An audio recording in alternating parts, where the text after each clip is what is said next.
सिर्फ 4 लोग बोल रहे नहीं है। 1988 में मैंने जब मेरा क्लिनिक शुरू किया था तो मेरे क्लिनिक की टैगलाइन थी Ayurveda for all and Ayurveda is more faster than modern pathy. तो आयुर्वेद मॉडर्न पैथी से भी फास्ट है, इसके कई एग्जाम्पल रोजाना प्रैक्टिस में मैं देखता हूँ और पूरे भारतवर्ष के सभी वैद्य देखते हैं। क्योंकि रूटीन प्रैक्टिस में रोजाना ये एक्सपीरियंस आते रहते हैं। जब मैं 1987 में पास होने के बाद में मेरे गुरु आदरणीय कैलाशवासी प्रताप जोशी नाना के यहाँ दुनिया में था। आई वॉज फर्स्ट स्टूडेंट, नाना का मैं पहला स्टूडेंट था। और उस समय नाना की जो नगर पालिका हॉस्पिटल में ओपीडी थी तो 100+ की ओपीडी रहती थी और फास्ट नाना का पेन चलता था, मुंह चलता था और काम सुनते थे। पेशेंट आते थे, नाना सिर्फ लिखते जाते थे और 2-3 मिनट में जैसे सरकारी अस्पताल में होता है उस प्रकार से नाना दवा देते थे और पेशेंट ठीक होता था। कोई पेशेंट यदि VIP आ जाए तो नाना कहती थी कि ये नासिक से स्पेशल डॉक्टर में पंचकर्म ठीक करता हूँ नहीं करता हूँ देखने आए हैं तो ये आपको चेक करेंगे, और वो मेरे हाथ में सुपुर्द कर देते थे। तो एक दिन नाना ऐसे ही दोपहर के समय किसी काम के लिए जाना था, नाना चले गए और ओपीडी में संभाल रहा था। जस्ट 10वां ही दिन होगा मेरा वहाँ पे दुलिया में, और एक इमरजेंसी उसी समय आ गई। एक लेडीज एक 50+ के पेशेंट को लेकर आ गई, दोनों कंधों को पकड़ के वो लेकर आ गए। वो पेशेंट काफ़ी आए भर रहा था और आने के बाद उसका आवाज़ इतना था कि सभी पेशेंट और मैं भी उनकी तरफ देखने लगा। उनको एक बेंच पे सुलाया वहाँ पे। मैंने पूछा, तुरंत मैं उठ के चला गया, क्या होता है पूछा तो उन्होंने कहा इनको 5-6 दिन से उदर शूल है, पेट में बहुत दर्द है। तो अभी पेट में दर्द है, वो आहे भर रहा है। तो मैं भी मन के मन में डर गया कि अभी इसे हाउ टू हैंडल। तो मैंने उनको पूछा कब से दर्द है, तो 6 दिन से। तो मैंने कहा अब तक क्या किया? उन्होंने कहा सर एक सर्जन क्या एडमिट थे, वहाँ पे उन्होंने ट्रीटमेंट करवाया लेकिन कुछ फायदा नहीं हुआ। तो एक्सरे भी थे, बेरेम मिल उस समय ज़्यादा चलता था, बेरेम मिल किया था, वो एब्सोल्युटली नॉर्मल था। तो आयुर्वेद हमेशा अवस्था के अनुसार चलता है। तो कहाँ दर्द होता है पूछा तो सिग्मोइडल रीजन पे दर्द वो बता रहा था, लोअर एब्डोमेन में। तो मैंने बद्धकोष्ठता सोचते हुए उनको पूछा उनको मलबरोधि कब हुई है, पेट साफ होता ही नहीं होता है। तो पेशेंट आए भरते भरते कहने लगे कि 6 दिन से पेट साफ नहीं हुआ। मैं उस डॉक्टर को कह रहा हुआ लेकिन वो सुनता ही नहीं है। फिर उस लेडीज को मैंने पूछा, उन्होंने कहा सर उन्होंने एक प्रोक्टोक्लिस का एनिमा भी दिया लेकिन कुछ फायदा नहीं हुआ। तो शूल इज इक्वल टू वात इज इक्वल टू बस्ती है, नाना का उस समय का इक्वेशन था। तो देरिंग करते हुए मैंने कहा कि हम बस्ती देते हैं। बस्ती देने के बाद मन के मन में डर काफी था कि यदि उसे कुछ हो जाए तो नाना हकाल देंगे यहाँ से। और उनको टॉयलेट में जाने के बाद उसकी बीवी को मैंने कहा मैं यही खड़ा रहता हूँ, कुछ होता है तो मैं यही रहूँगा। तो वो बोले नहीं सर आप जाओ, मैं लेकर आती हूँ। अंदर जाके पेशेंट चेक करने लगा लेकिन पूरा ध्यान टॉयलेट की तरफ था, कुछ होता तो नहीं, कुछ होता तो नहीं। और 5-10 मिनट के बाद वो पेशेंट बिना सहारे चलते हुए आ गया और हाथ पोंछते पोंछते कहने लगे कि डॉक्टर साहब मेरा पेट दर्द बंद हो गया। तो बस्ती किस प्रकार से काम करता है ये सबसे पहले मेरे लाइफ में मैंने उस समय देखा। यानी एक्यूट एब्डोमेन पेन एक नीरो बस्ती से विदिन 10 मिनट्स जाता है, जो कि पेशेंट एक सर्जन के पास से एडमिट होने के बाद में आयुर्वेद के पास आया था।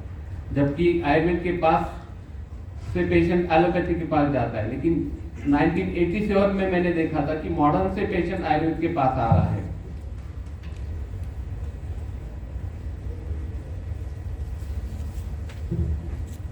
तो वो एक केस मेरे जीवन में आयुर्वेद के प्रति रुचि बढ़ाने वाली और आयुर्वेद के प्रति विश्वास उत्पन्न करने वाली हो गई।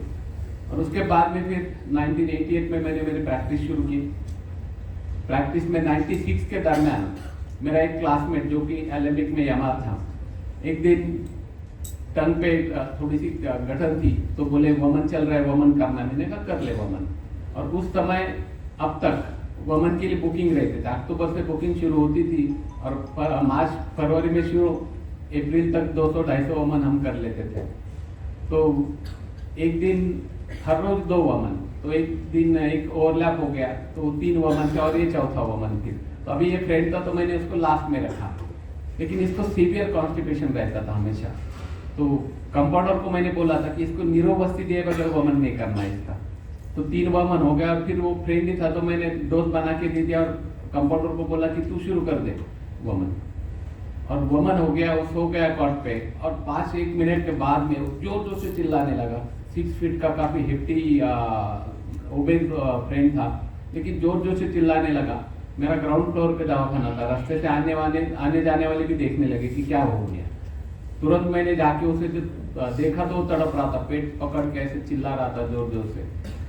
तुरंत मैंने पारेचारक को पूछा कि बस्ती दिया था क्या नहीं दिया था, तो वो एकदम डर गया, सर नहीं गलती से मैंने नहीं दिया। तुरंत मैंने कहा पहला काढ़ा बना के ला, तो तुरंत काढ़ा लेके उसी कॉट पे जनरल वार्ड में ही उसे बस्ती दे दिया, उसे टॉयलेट में खड़ा कर दिया, छोड़ दिया, और मैं बाहर आ गया। 5 मिनट में वही खड़ा रहा। मैंने पूछा संजू कैसा है, उसने कहा सर तू रामेश तू तेरे काम पे लग जा। और 5-10 मिनट के बाद वो बाहर आ गया, जोश हो गया। तो मेरी ओपीडी खत्म होने तक गहरी नींद में था। यानी एक कर्म का व्यापक दूसरे कर्म से उस समय ट्रीट हुआ था। यानी उस समय जो एक्यूट एब्डोमेन पेन था वो सिर्फ एक नीरोबस्ती से चला गया था, क्योंकि उसकी कॉन्स्टिपेशन की हिस्ट्री थी, और उस समय जो दोषों को अधोगामी तो मिलने के लिए बाधा हो रही थी, इसलिए उसे एब्डोमेन पेन हुआ था। नेक्स्ट।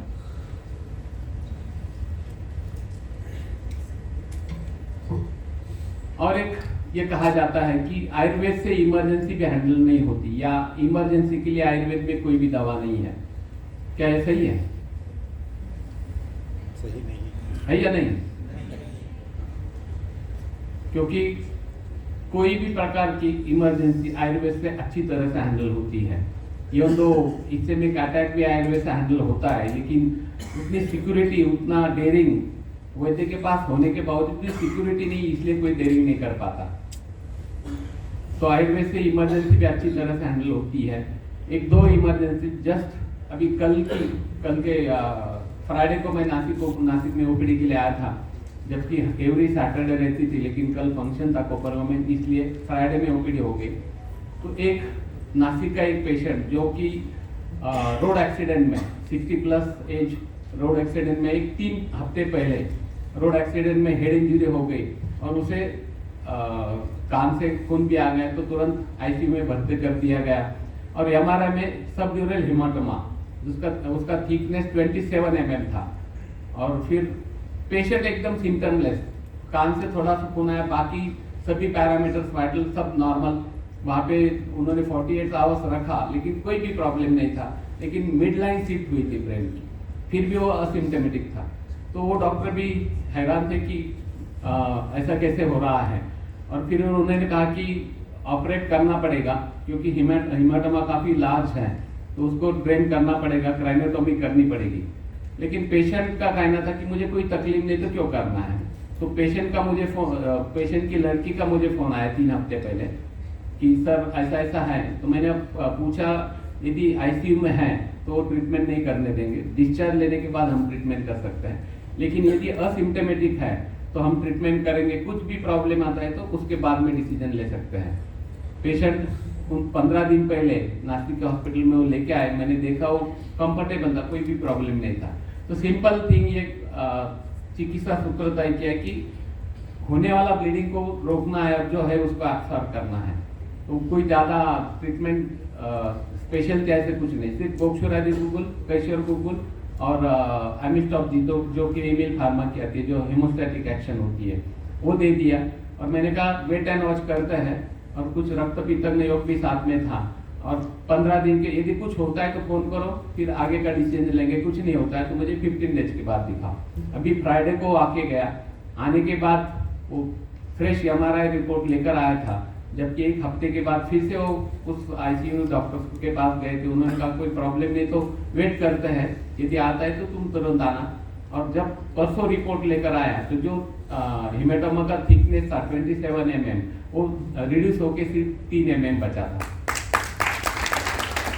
यानी जो मिड लाइन शिफ्ट हुई थी ये भी नॉर्मल हुई थी, और जो 27 थिकनेस जाके सिर्फ 3 mm बचा था। यानी सिंपल आयुर्वेदिक शमन चिकित्सा से उसका ये प्रॉब्लम सॉल्व हुआ था। अभी कई बार ऐसे होता है कि पीडियाट्रिक में हम कुछ नहीं कर सकते, जो कि अभी एक बारामती में ही मेरी एक स्टूडेंट प्रैक्टिस करती है, उसका भतीजा 1 महीने पहले उसका फोन आया और उसकी माँ यानी उसकी सिस्टर रोने लगी कि मेरे बच्चे को तुम बचाओ। 3.5 साल का बच्चा। मैंने कहा क्या होता है? उसने कहा सर उससे हाई ग्रेड फीवर, 103 से नीचे फीवर आता ही भी नहीं, पैरासिटामोल हो गया और एक पीडियाट्रिक इंस्टीट्यूट में है वो अभी भी, 3 कॉम्बिनेशन में एंटीबायोटिक चल रहा है, स्टेरॉइड चल रहे हैं, फिर भी बुखार कम नहीं होता है। सब इन्वेस्टिगेशंस किए हैं और डॉक्टर ने कहा है कि मल्टी सिस्टम इन्फ्लेमेटरी सिंड्रोम ये डायग्नोसिस हुआ है। तो अभी उन्होंने बॉम्बे लेकर जाने के लिए कहा है। तो अभी वो भी डॉक्टर की, तो उसने कहा कि सर सब कुछ तो हो चुका है, अब नया क्या करने वाले? तो अपने शास्त्र में कुछ नहीं है क्या? तो मैंने कहा तू एक काम कर, उसे एक चम्मच, 3.5 साल का है, तो 1 चम्मच एरंटिल उसे पिला दे, सुबह क्या होता है देखेंगे। तो बोले नहीं सर मैं आ जाती हूँ। अर्ली मॉर्निंग 6 बजे ही वो उसे लेकर आ गए। 10:30 बजे मैंने हॉस्पिटल जाने के बाद उसे देखा, फुल ऑफ डिस्टेंशन एब्डोमेन में, यूएसजी में हिपैटोस्प्लीनोमेगाली, मल्टीपल लिम्फेटिक नोड्स एब्डोमेन में, और उसे म्यूकस, स्टूल विथ म्यूकस, ये भी लक्षण, रुल्लास, इरिटेबिलिटी, सीवियर इरिटेबिलिटी, और टेम्परेचर पैरासिटामोल देने के बाद में भी 101 था उसका। तो सिंपल सब फॉर्मूला, अभी आयुर्वेद को सिद्ध करना है तो सब कॉम्बिनेशन, उसमें विषम जौरांतक लोह भी दिया, सुवर्ण रोग सूचकर भी डाला, श्रृंग भस्म भी डाला, त्रिवंग भस्म भी डाला, गोदंती, एस्टिमोदू, हरितकी और सीतोफ्लाई कॉम्बिनेशन, बर्बेंटेरॉन जो कि एमीबिक डिसेंट्री भी उसे थी, अमृतारिष्ट भी दे दिया।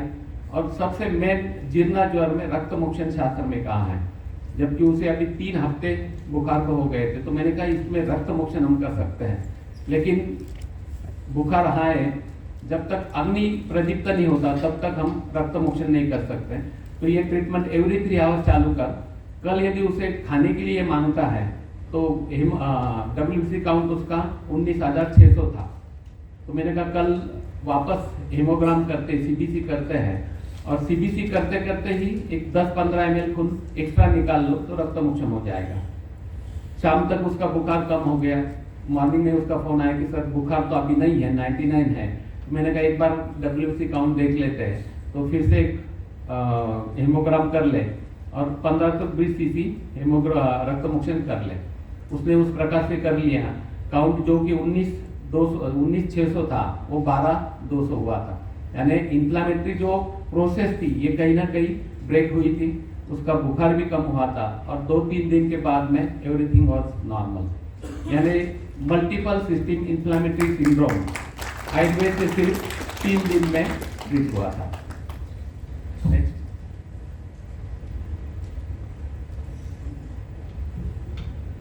नेक्स्ट।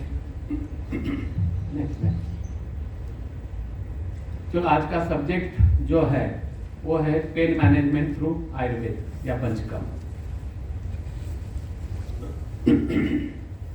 पेन, शूल, दर्द, पीड़ा, ऐसे कई पर्याय शब्द पेन के लिए होते हैं। बेवक्त मौसम बारिश होती है और खेती का काफी नुकसान होता है, उसका दर्द। अचानक ठंड में बारिश होती है, उसका दर्द।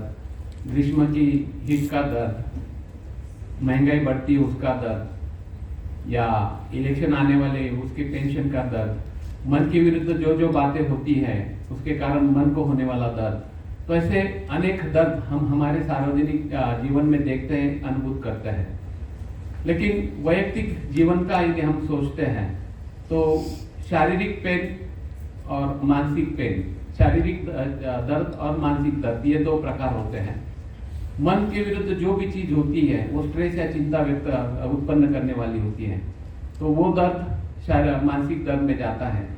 लेकिन शारीरिक पीड़ा का, फिजिकल पेन का यदि हम सोचते हैं तो उनमें क्रॉनिक और एक्यूट, ये 2 प्रकार होते हैं।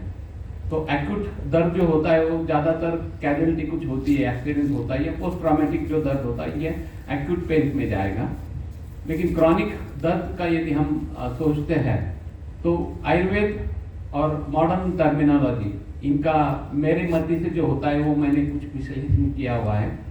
तो रस रक्त का जो दर्द होता है वो विसरल पेन्स होते हैं। मांसगत दर्द जो होता है मस्कुलर पेन्स होता है। मज्जागत दर्द होता है जो न्यूरोलॉजिक पेन्स होते हैं, न्यूरोपैथिक पेन्स होते हैं। तो न्यूरोपैथिक पेन्स में भी सेंट्रल और पेरिफेरल ये दो प्रकार होते हैं। नॉसिसेप्टिव ये अस्थिगत दर्द होता है।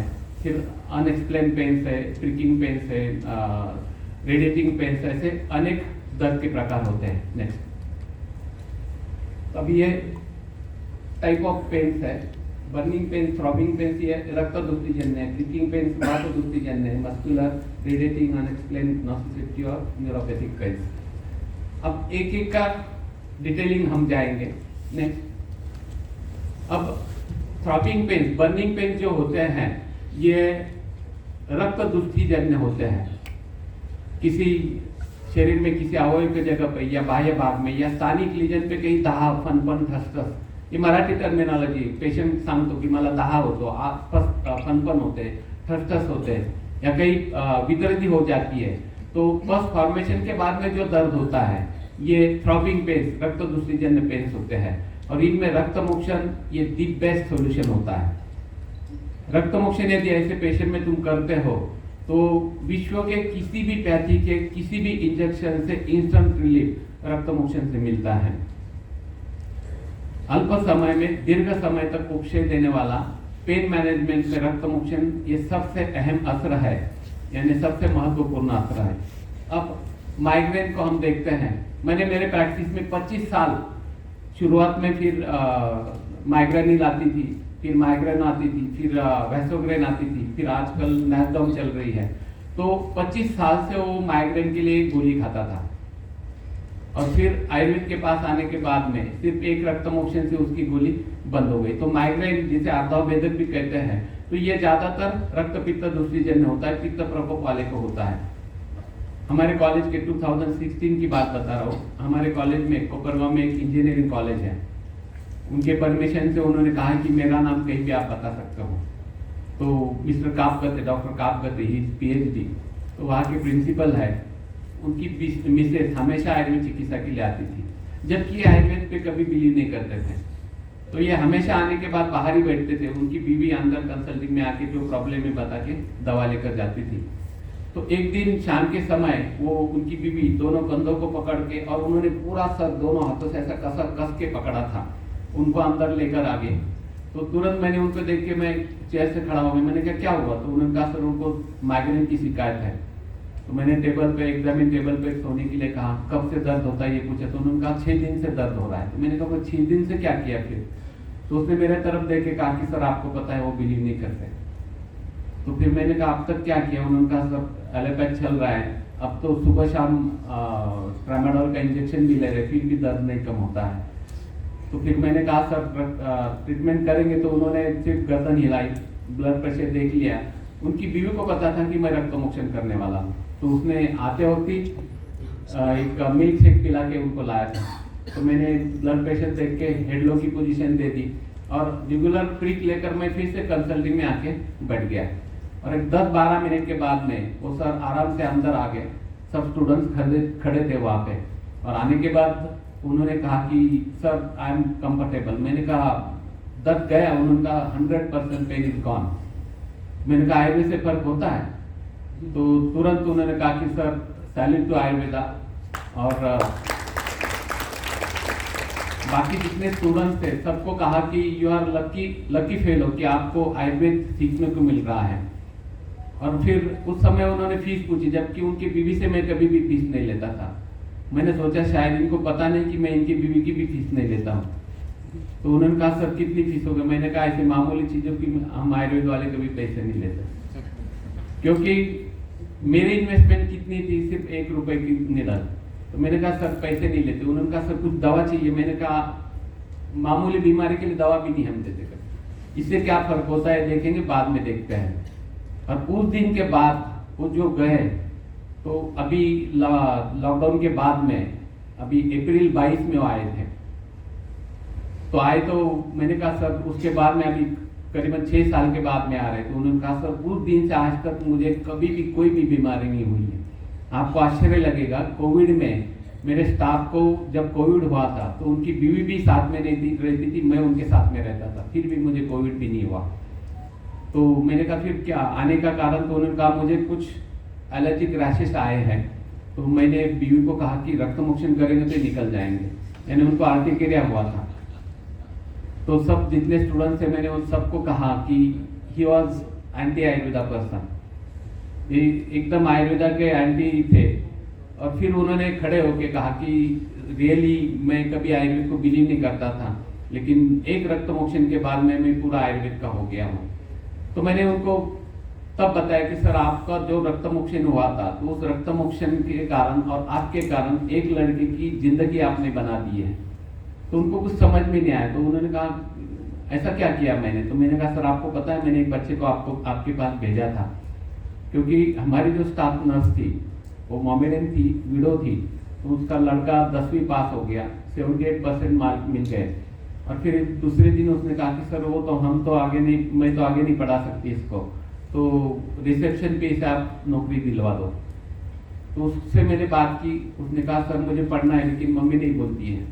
तो मैंने कहा तुझे क्या होना है? वो बोले मुझे इंजीनियर बनना है। मैंने कहा ठीक है तेरा काम हो जाएगा। और तब मैंने इन काम करते, सर वो तो प्रिंसिपल थे, तब मैंने कहा कि चलो फीस वसूल करने का समय आ गया। तो मैंने फिर उनको फ़ोन किया, मैंने कहा सर ऐसा ऐसा बच्चा है, वो काफ़ी पुअर है, तो हम कुछ कर सकते हैं क्या? तो उन्होंने कहा कि उसे मेरे पास भेज दो, मैं कुछ तो भी एडजस्ट करता हूँ। उसे जाने के लिए कहा, वो जाकर आ गया। और आने के बाद फिर दूसरे दिन वो मुझे मिला।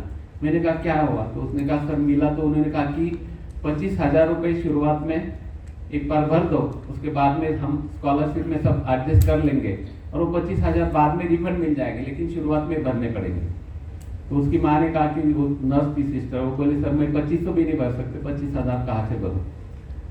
तो थोड़ा मुझे गुस्सा आया कि इन्होंने तो कहा था हम एडजस्ट करेंगे, लेकिन बाद में 25,000 मांग रहे। तो मैंने फिर से गुस्से में उनको फ़ोन किया। मैंने कहा सर उसे भेज जाता हूँ, वहाँ आके गया हूँ, तो लेकिन 25 भरने पड़ेंगे, बाद में वो रिफंड हो जाएगा। मैंने कहा सर वो 2500 भी नहीं भर सकता, तो एक काम करो मैं 25,000 भेज देता हूँ, मेरे तरफ से उसकी पढ़ाई मैं करूँगा, आप एडमिशन दिलवा दो। जैसे मैंने ऐसे कहा उनको कि मैं भेजता हूँ, मैं भरता हूँ, तो तुरंत उन्होंने कहा कि नहीं नहीं सर आप मत भेजो, मैं करता हूँ कुछ, तो भी उसे वापस भेज दो। उन्होंने क्या किया पता नहीं, लेकिन उसे एडमिशन दे दिया और वो थ्रू आउट डिप्लोमा में फर्स्ट रैंक से रहा। और 3 साल के बाद में कैंपस इंटरव्यू में 38,000 रुपए की जॉब उसे पुणे में तुरंत मिल गई। तो उन सर को मैंने कहा, तो उन्होंने कहा ये इसमें मेरा कुछ नहीं है, ये सब रक्त मोक्षण के कारण हुआ। तो एक रक्त मोक्षण किसी की कैसे जिंदगी बना दे सकता है, ये इस केस से मैंने देखा।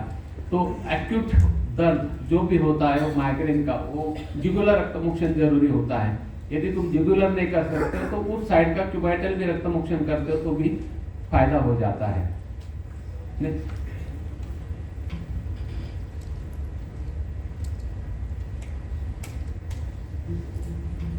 ऐसे कई बार हम देखते हैं कि कई फनी केसेस हम हमारे प्रैक्टिस में देखते हैं कि डायग्नोसिस नहीं होता है, सब रिपोर्ट नॉर्मल है, लेकिन पेशेंट को कंप्लेंट रहती है, पेशेंट को तकलीफ होती रहती है। मॉडर्न साइंस में उसे फनी केसेस कहते हैं।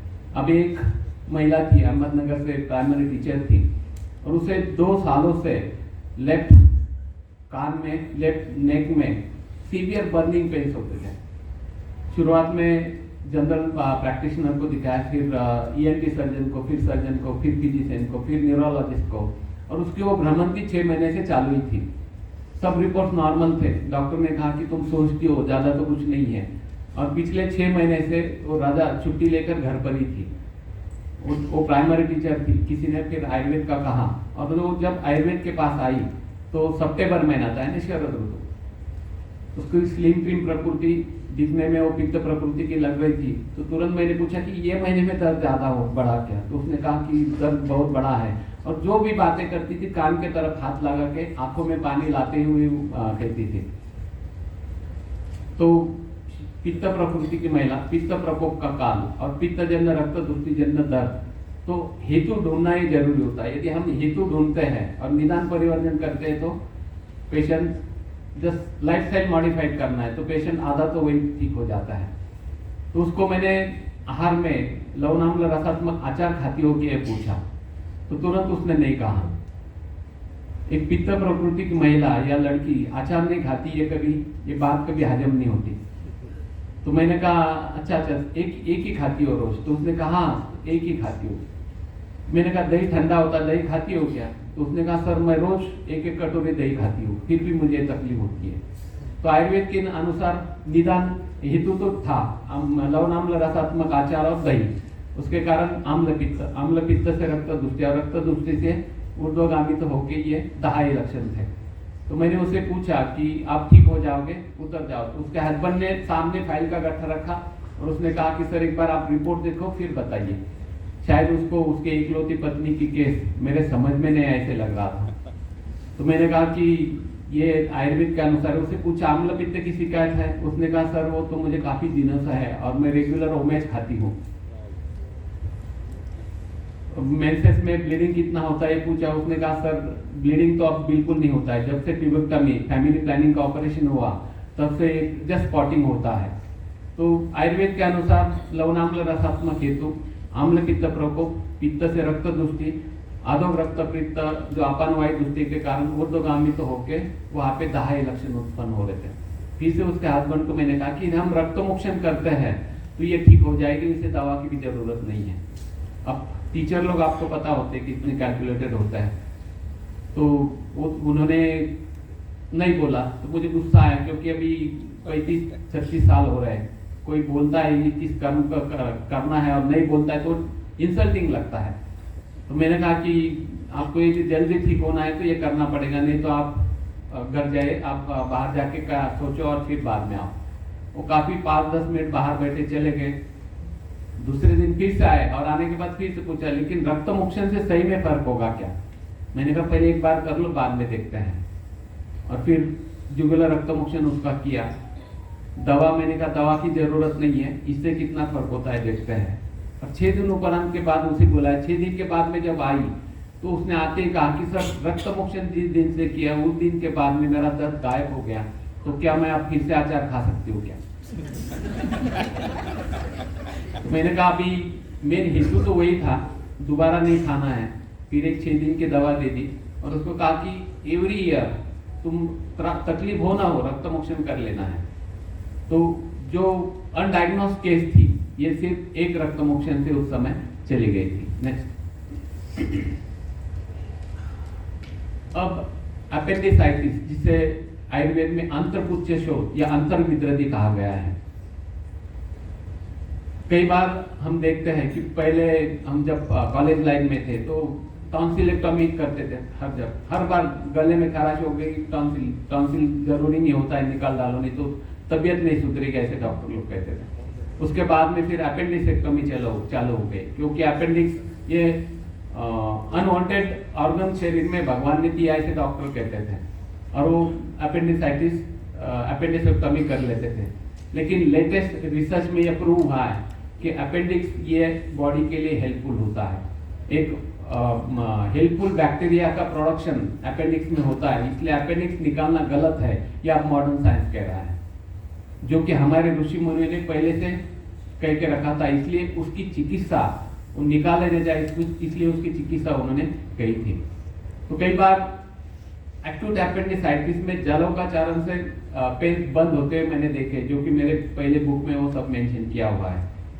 लेकिन जब एक्यूट अपेंडिसाइटिस होता, मैं तो लीच नहीं लगा था अभी। ऐसे ही नासिक में एक 1.5-2 साल पहले नासिक के ओपीडी में था और मेरा एक स्टूडेंट जो कि लोनी प्रवारा में आयुर्वेद प्रैक्टिस करता है, अमित विलायत है, तो उसके पिताजी का फोन आया सुबह 10:30 बजे कि अमित को सीवियर एब्डोमेन पेन हो रहा है। तो मैंने कहा प्रवारा हॉस्पिटल में वहाँ दिखा दो। तो उन्होंने कहा सर वहाँ प्रवारा जाके आए, सब इन्वेस्टिगेशन हो गया, काउंट भी बढ़ा हुआ है और सोनोग्राफी में एक्यूट अपेंडिसाइटिस आया है और डॉक्टर ने ऑपरेट करने के लिए बोला, लेकिन अमित कहता है कि मुझे ऑपरेट नहीं करना। तो मैंने कहा मैं तो नासिक में हूँ। तो फिर उन्होंने कहा कोपरगांव हम लेके जाते हैं, नासिक लेके आते हैं। तो मैंने कहा एक काम करो, कोपरगांव नजदीक है, वहाँ जाओ, क्या करना है मैं आयुर्वेद स्टूडेंट को बोलता हूँ। तो 11:30 बजे वो कोपरगांव पहुँच गए। उस समय डॉक्टर विकास था मेरा आयुर्वेद स्टूडेंट। तो उसको भी मैंने कहा कि क्लिनिकली एक तू भी देख ले क्या लगता है। तो उसने भी कहा सर अपेंडिसाइटिस ही लग रहा है, मैकबर्नीज में काफ़ी दर्द है, सीवियर टेंडरनेस है। तो मैंने कहा एक काम कर, कुछ तो भी उसे ग्लूकोज शक्कर दे दे थोड़ी सी, और राइट क्यूबाइटल से रक्त मोक्षण कर ले, 2 शंकौटी 2 कैशोर 2 मोक्षरजी, पहले एक डोज दे दे। 11:30 की बात है और मुझे 12:15 12:30 के दरमियान अमित का फोन आया और उसने कहा कि सर मैं अमित बोल रहा हूँ। मैंने कहा कैसे है? उसने कहा सर आयुर्वेद मैंने सुना था कि आयुर्वेद से एक्यूट पेन जाते हैं, अपेंडिसाइटिस में आपकी बुक में मैंने जलौका के बाद में अपेंडिसाइटिस ठीक होते पढ़ा था, लेकिन सही में पेन रक्त मोक्षण के बाद जाते हैं ये मैंने आज रियलाइज किया है। जैसे रक्त मोक्षण हुआ, जैसे खून बाहर रहा था वैसे मेरा दर्द कम होते गया और अब मैं 100% कंफर्टेबल हूँ, मुझे कोई भी दर्द नहीं है सर। तो वो दर्द एक्यूट अपेंडिसाइटिस का दर्द सिर्फ एक रक्त मोक्षण से उस समय चला गया था। आफ्टर 15 डेज सेम एपिसोड उसके माँ के साथ में हुआ, सेम वो डायग्नोस करके लेके आया कि सर ऐसे ऐसे। मैंने कहा तू रक्त मोक्षण कर ले, कोपरगांव क्यों लेकर आता है? तो उसने कहा नहीं सर आपके हाथ से ही करो। उसका भी रक्त मोक्षण किया, एक 6 दिन की दवा, बस 6 दिन के बाद में अभी 2-3 साल हो गए, नो प्रॉब्लम। यानी एक्यूट अपेंडिसाइटिस रक्त मोक्षण से, यानी एक्यूट एब्डोमेन पेन रक्त मोक्षण से जाते हैं, ये उससे प्रूव होता है। नेक्स्ट।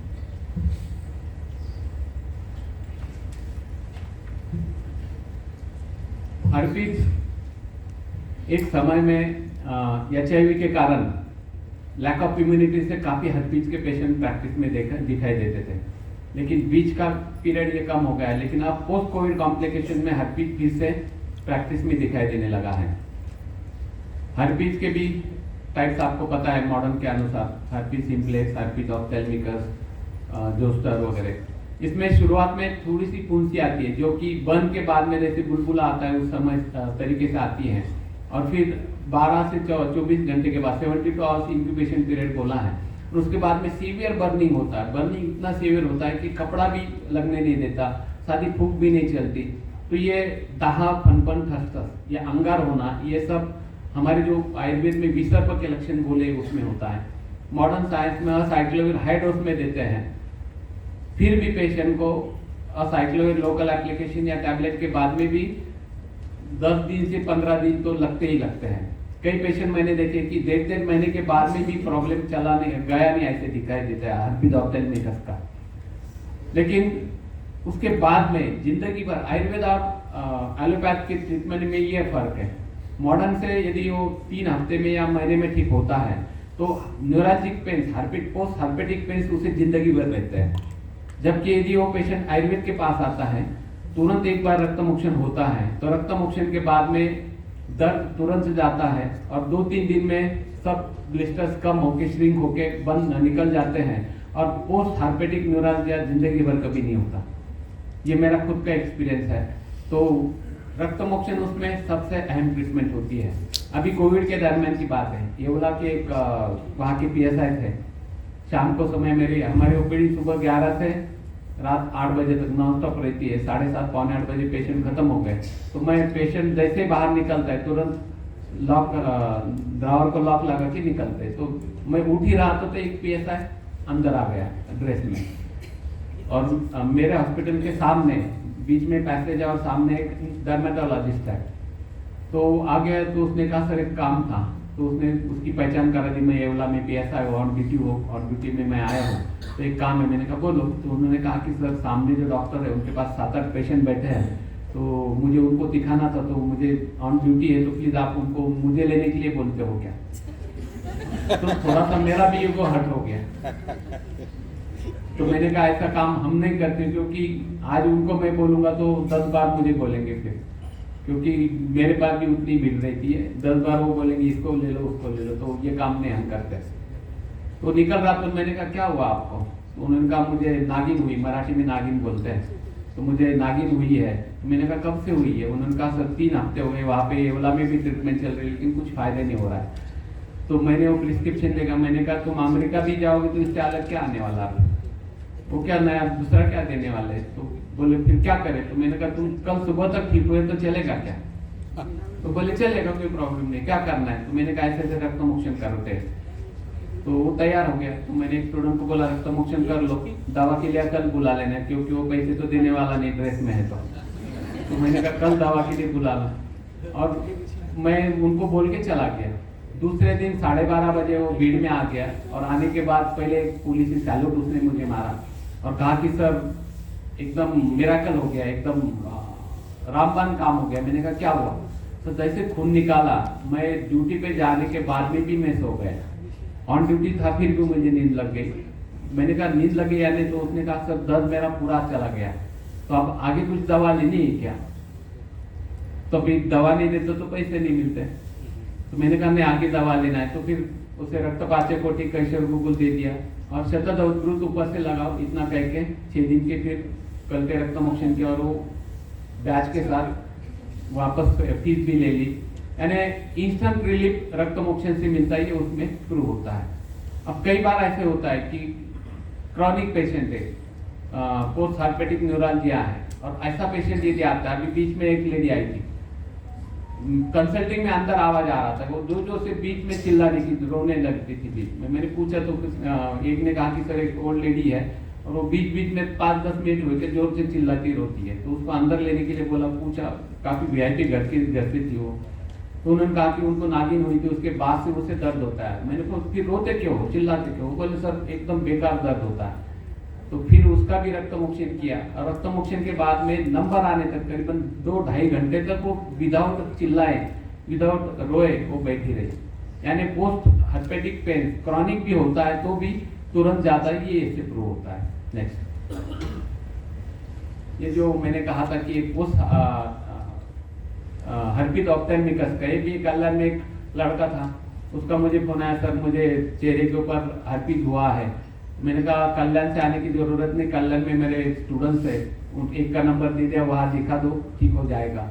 1 महीने के बाद उसका फिर से फोन आया, और फोन के बाद में उसने कहा कि सर मैं कल्याण, मैंने कहा ठीक हुआ ना? तो उसने कहा नहीं सर ठीक नहीं हुआ। मैंने कहा ऐसे हो ही नहीं सकता, क्योंकि आयुर्वेद से ठीक नहीं हुआ ऐसे कभी पॉसिबल ही नहीं होता।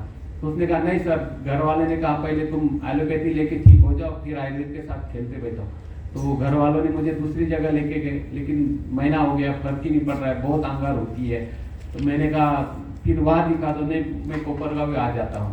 तो कोपरगांव आ गया, तो वन साइड उसका चेहरा पूरा ब्लैकिश डार्क पिगमेंटेशन हुआ था, आंख एकदम कंजंक्टिवाइटिस जैसे लाल बूंद थी।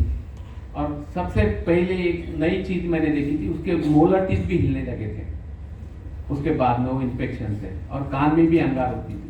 तो ये रक्त मोक्षण की अवस्था होती है। जुगुलर रक्त मोक्षण कर लिया, शतद्रुत में प्रवाल भस्म मिक्स करके लगाने के लिए दिया, आभ्यंतर लघु सूचकर, न्यूरोसील, कैशोर गुगुल और रक्तपाचकोटी, और देखे मैंने कहा कि अब 15 दिन की दवा दे देते हैं, 15 दिन के बाद में दिखा दो। वो बोले सर जब तक ठीक नहीं होता तब तक मैं नहीं जाऊंगा, क्योंकि 1 महीने से मुझे नींद बिल्कुल नहीं है।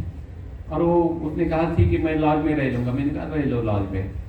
तो दूसरे दिन अभी उसको कुछ काम था ही नहीं, दूसरे दिन सुबह आ गया, उसने कहा सर पहली बार मैं 1 महीने के बाद रात को शांति से सो पाया, मुझे तकलीफ नहीं होती है। सुबह शाम आने का दिखा देता था, दर्द तो चला गया था। मैंने कहा अभी चले जाओ, उसने कहा नहीं सर पूरा जाने तक मैं रहूंगा। फिर जबरदस्ती 1 हफ्ते के बाद फिर से एक बार रक्त मोक्षण कर लिया, एक बार विरेचन करवा लिया, और 15 दिन के बाद जब वो जा रहा था तब 100% यानी उसका आंखों का रेडनेस गया था, ब्लैक डार्कनेस जो था वो काफी कम हुआ था। सिर्फ एक पोस्ट हार्पेटिक स्कार जो कहते हैं, एक जस्ट पिगमेंटेशन थोड़ा सा बचा था। और मेन सबसे अहम बात यह थी कि उसके हिलने वाले मोलर टीथ भी फिक्स हुए थे। यानी आयुर्वेद से क्या क्या होता है या क्या क्या चमत्कार देखने को मिलते हैं, ये उस केस से पता चला। नेक्स्ट,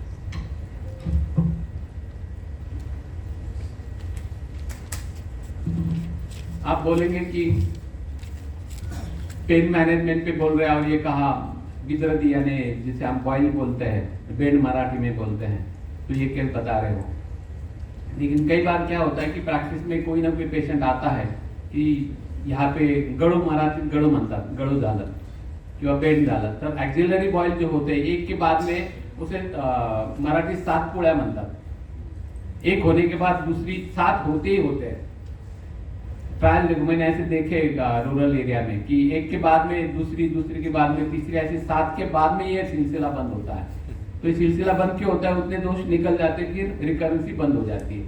तो ऐसे बॉयल के पेशेंट यदि आते हैं तो उनके हिस्ट्री में यदि हम जाते हैं तो लवणाम्ल रसात्मक आचार, दही, फास्ट फूड, जागरण, ये चीजें उनके आहार में मिलती है। तो ऐसे पेशेंट में रक्त मोक्षण सबसे इंपॉर्टेंट होता है। ये पेशेंट मॉडर्न के बाद जब जाते हैं तो एंटीबायोटिक्स एनालिसिस के बाद में वो दोष ब्लड के जो फिर से सप्रेस हो जाते हैं और फिर एक 10-15 दिन के बाद में, महीने के बाद में फिर से दूसरी जगह पे बॉयल आता है और ये सिलसिला चालू रहता है। तो ये दूषित रक्त यदि खून निकल जाता है तो ये रिकरेंस उसकी बंद हो जाती है। इसलिए रक्त मोक्षण सबसे इंपॉर्टेंट ट्रीटमेंट होती है। और एक रक्त मोक्षण करते हो और फिर कैशोर गुगुल, भोक्षराजी गुगुल या रक्त पित्तग्न योग देते हो तो दोबारा 6 दिन के बाद में एक बार भी उसे 10-10 साल तक दोबारा बॉयल नहीं होते मैंने देखे हैं।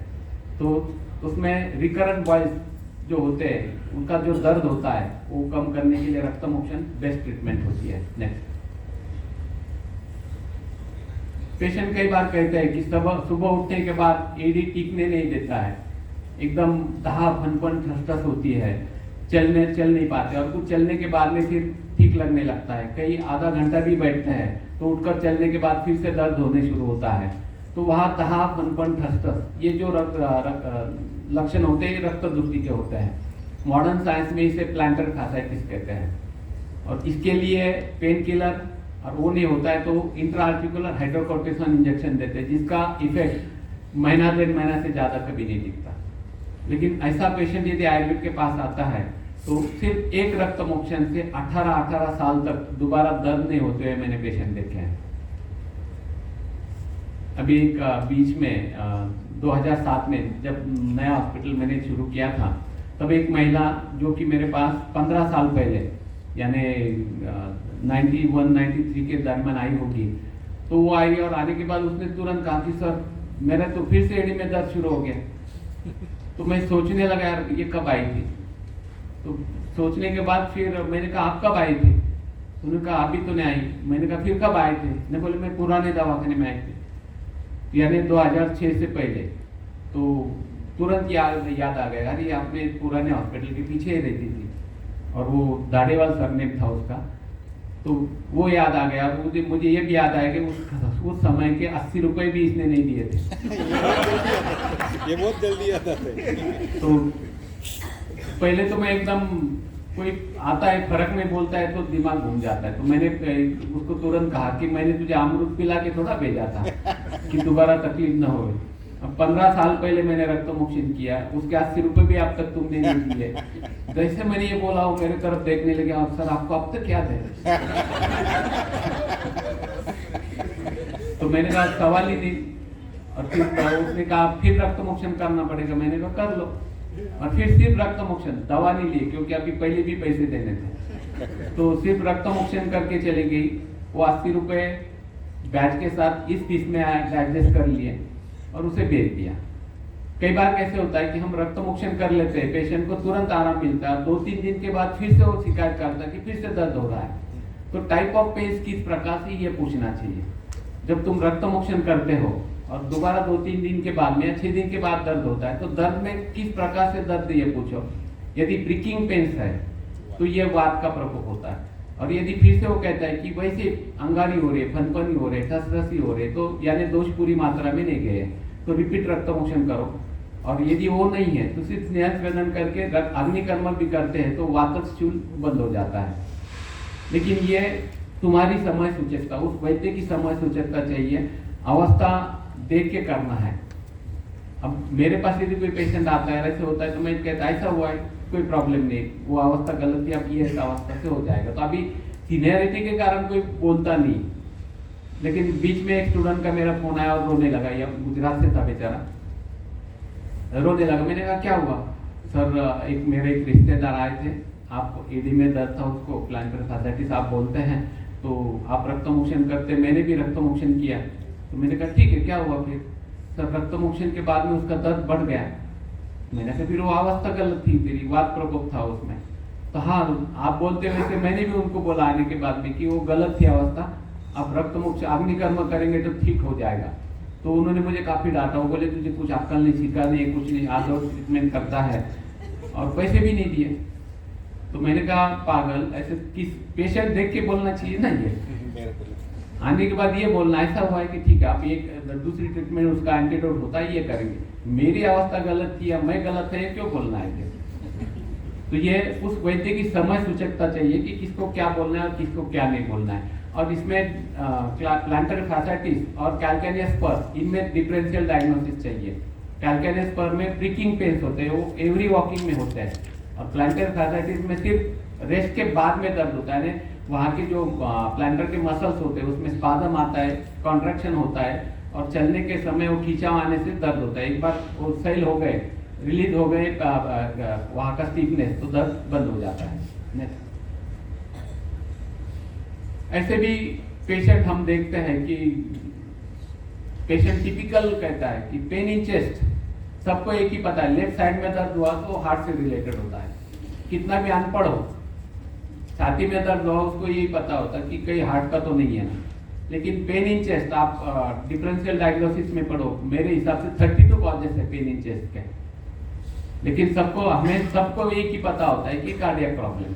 तो ऐसे कई बार हमारे पास पेशेंट आते हैं कि सर चेस्ट में हेवीनेस है, बर्निंग है, रेट्रोस्टर्नल बर्निंग है, लेफ्ट हैंड में रेडिएटिंग पेन है, टिपिकल अनजनरल पिक्चर पेशेंट बताता है।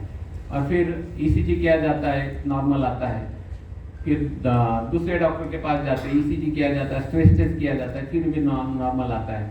मैंने हमारे कोपरगांव के एक चार्टर अकाउंटेंट जो कि मेरे खुद के कंसल्टेंट हैं, उनको देखा था कि जब मेरे पास आए वो 2006 में, तो उनके पास एक फाइल थी, उसमें करीबन 50 से ज़्यादा ईसीजीज थे, और एकदम सीवियर एंजाइटी जिसे बोलते हैं, ये ज़्यादातर कारण एंजाइटी का होता है इसमें। तो उनमें जो थे लक्षण, उनका एक ही, मुझे चेस्ट पेन बहुत होता है, रेडिएटिंग पेन होते हैं, ये हार्ट का ही मुझे लगता है।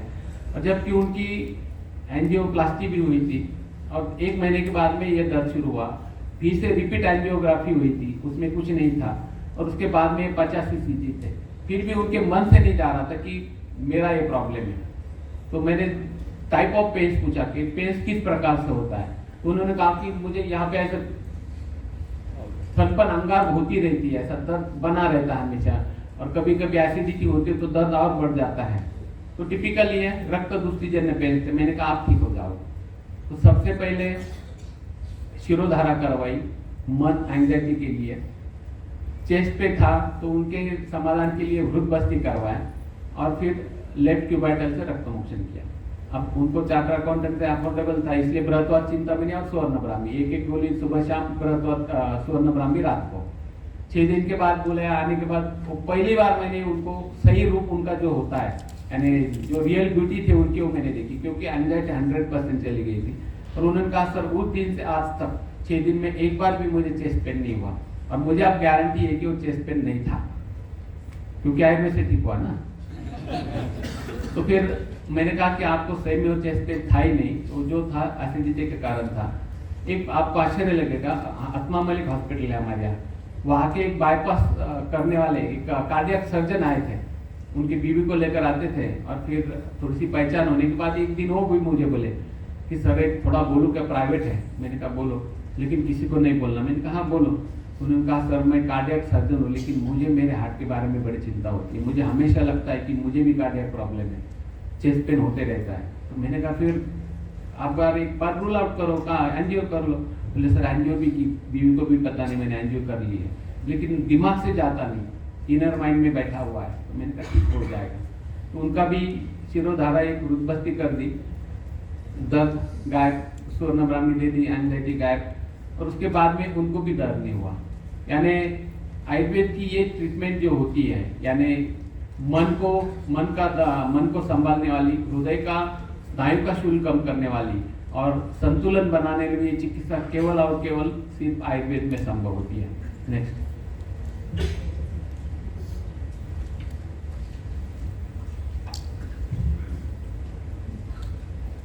आप ये भी बोलेंगे आप पिंपल्स, ये कहा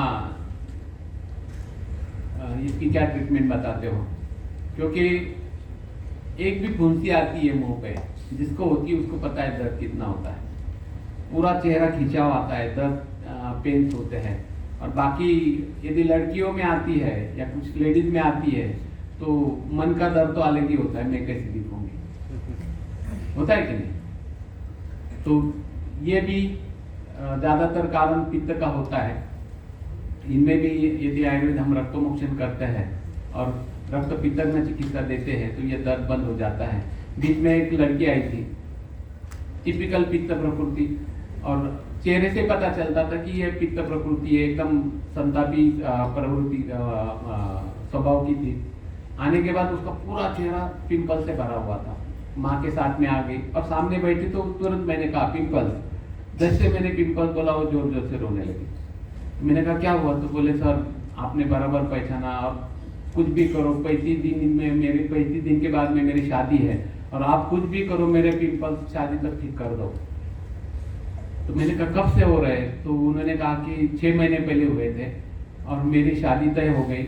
6 महीने पहले हो गया तो एक फुंसी आ गया। मैंने सोचा कि आयुर्वेद को टाइम लगेगा तो एलोपैथी लेते हैं, और मैं 6 महीने से एलोपैथी ले रही हूँ और उसके बाद में कम तो नहीं हुआ लेकिन पूरा चेहरा भर गया। तो आप कुछ भी करो, आप मुझे शादी तक ठीक कर दो। तो मैंने कहा जिस शास्त्र से फास्ट इफेक्ट होता है ऐसे लोग बोलते हैं उसको 6 महीने, और जिस शास्त्र से देरी लगती है ऐसे लोग कहते हैं उसको सिर्फ 3 हफ्ते। तो शोले का डायलॉग है ना, ये बहुत बड़ी नाइंसाफी है। तो ये डायलॉग मुझे याद आ गया। तो मैंने कहा कि ये ऐसा नहीं करना चाहिए था। तो ठीक है, मैंने कहा कोशिश करते हैं। तो उसकी माँ ने कहा सर मेन प्रॉब्लम यह है कि हमारे दामाद जो है जिन्होंने इनको देखा था उनका कहना है कि हमने जो लड़की देखी थी वैसे हमें चाहिए। यानी चेहरा खराब हुआ तो वैसे ही लड़की चाहिए। तो अभी क्या करें? अभी 35 दिन के बाद में शादी है। तो मैंने कहा ठीक है हो जाएगा सर। तो मैंने कहा रक्तमोक्षण करते हैं। तो वो बोली कुछ भी करो। मैंने कहा जुगुलर करना पड़ेगा। वो बोली वो भी करो। जुगुलर रक्तमोक्षण, कैशर गुण, गंधक रसायन, सूक्ष्म त्रिफलावटी और रक्त पित्तज्ञ, बस इतना दिया। और कैला जीवन उसको कहा कि मेहंदी का जैसे लेप लगाते ना वैसे चेहरे पे लगा दे ले। 6 दिन के बाद जब वो आई तो खुश थी क्योंकि काफी पेस्ट तो गायब हो गए थे, उसके दर्द गायब हुआ था और काफी श्रिंक हुए थे। यही ट्रीटमेंट आगे चलते रही। एक बार सौम्य विरेचन भी दे दिया और 3 हफ्ते के बाद उसका चेहरा जैसे पहला था वैसे पूर्ण रूप से हो गया।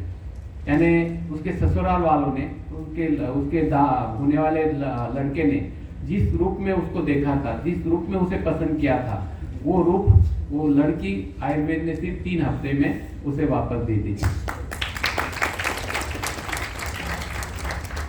नेक्स्ट, तो के विकार जो है उनमें से अभी पित्तज जो सोरासिस होता है, पित्तज किटिप जो होता है, उनमें बर्निंग पेन सीवियर होता है। सोरासिस में ज्यादातर इचिंग गंडो होता है लेकिन पित्तज में बर्निंग होता है। तो बर्निंग यदि रहेगा तो रक्तमोक्षण, पित्तज नेत्राभिषंद है तो उसमें भी रक्तमोक्षण कर सकते हो। पित्तज मुखदूषिका है, हर्पीज है या बॉयल है, तो इनमें जहाँ जहाँ दाह, फनफन, ठसठस ऐसे लक्षण होते हैं, ये सब लक्षण पित्तजन्य रक्तदूषिजन्य होते हैं। तो उनमें रक्तमोक्षण ये दी बेस्ट अस्त्र होता है। नेक्स्ट, अब नेक्स्ट टाइप जो है प्रिकिंग पेन्स। तो प्रिकिंग पेन्स ये ज्यादातर वात से रिलेटेड होता है। तो वात की तो आयुर्वेद तो वात के लिए तो माहिर है। यानी जिस जगह से दर्द होता है वहाँ पे यदि हम स्नेहन स्वेदन करते हैं, व्याधि के अनुसार नारायण तेल, विषगर्भ तेल या सहचर तेल इस्तेमाल करते हैं, स्नेहन स्वेदन करते हैं, तो वो दर्द तुरंत बंद हो जाता है। नेक्स्ट, रेडिएटिंग पेन्स, ये ज्यादातर एक स्थान से दूसरे स्थान तक जाने वाले पेन्स को रेडिएटिंग पेन्स कहते हैं। अब रेडिएटिंग पेन्स ये ज्यादातर न्यूरोलॉजिक पेन्स होते हैं, न्यूरोलॉजी से, नर्वस सिस्टम से रिलेटेड होते हैं और ये ज्यादातर सर्वाइकल या लंबर स्पॉन्डिलोसिस में होते हैं। लंबर डिस्क बल्ज है, सब अरेक्नोइड स्पेस में भी कंप्रेशन है तो वहाँ सर्वाइकल में हाथ में टिंगलिंग नमनेस आता है, लंबर में है तो राइट में या लेफ्ट लोअर लिम्ब में टिंगलिंग नमनेस आता है। तो ये रेडिएटिंग पेन बड़े डेंजर होते हैं। और फिर मॉडर्न साइंस में इसके लिए एनालिसिस, बी कॉम्प्लेक्स या फिजियोथेरेपी और फिर ट्रैक्शन दिया जाता है। ट्रैक्शन में खिंचाव आ जाता है। तो मैं सबको पेशेंट को ये कहता हूँ कि रबर को हम यदि खींचते हैं, छोड़ देते तो क्या होगा, फिर से अपने जगह पे जाएगा। तो ट्रैक्शन की एक्शन वही होती है।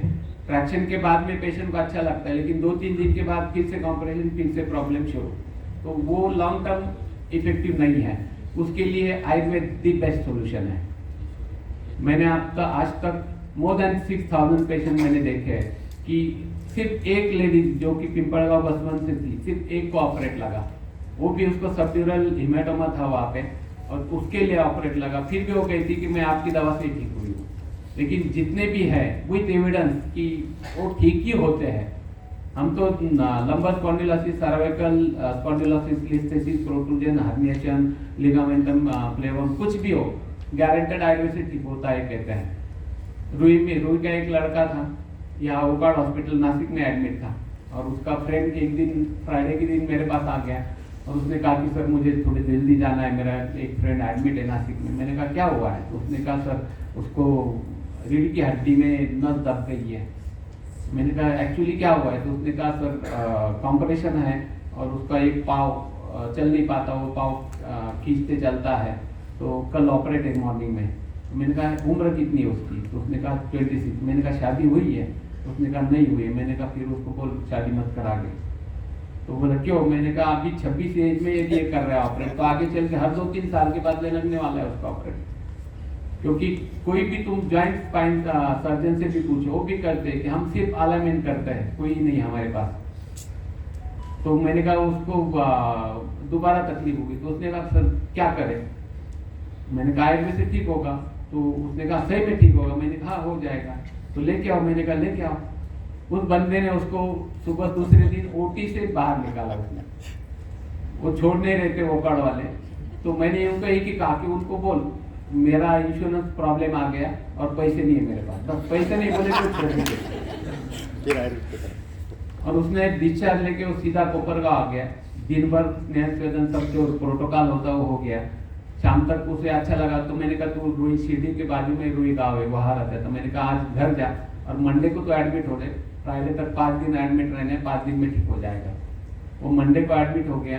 फ्राइडे तक हमारा प्रोटोकॉल फिक्स होता है, सुबह एडमिट होना, मंडे को सस्ने न्यूरोबस्ती, स्नेह स्वेदन, कटी बस्ती, कटी लेपन, शाम को फिर से स्नेह स्वेदन, अल्टरनेट डे शिरोधारा और रात को सहजन तेल का बस्ती।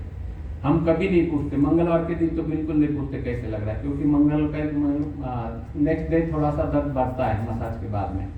बुधवार के दिन पैसेज में चलना है, गुरुवार के दिन शिरडी जाके नंबर से साईं बाबा का दर्शन करना है और शुक्रवार के दिन बाइक पे बिठा के कंपाउंडर को लगाते हैं कि पूरे कोपरगांव में राउंड मार के आ जाए, क्योंकि हमारे रास्ते मस्त है एकदम। जब जितने बैठेंगे उतने बैठने से आने के बाद पूछना है कितना दर्द होता है, और जहाँ जहाँ दर्द होता है वहाँ वेदन, अग्निकर्म, रक्तमोक्षण जो जो आवश्यक है वो करना है।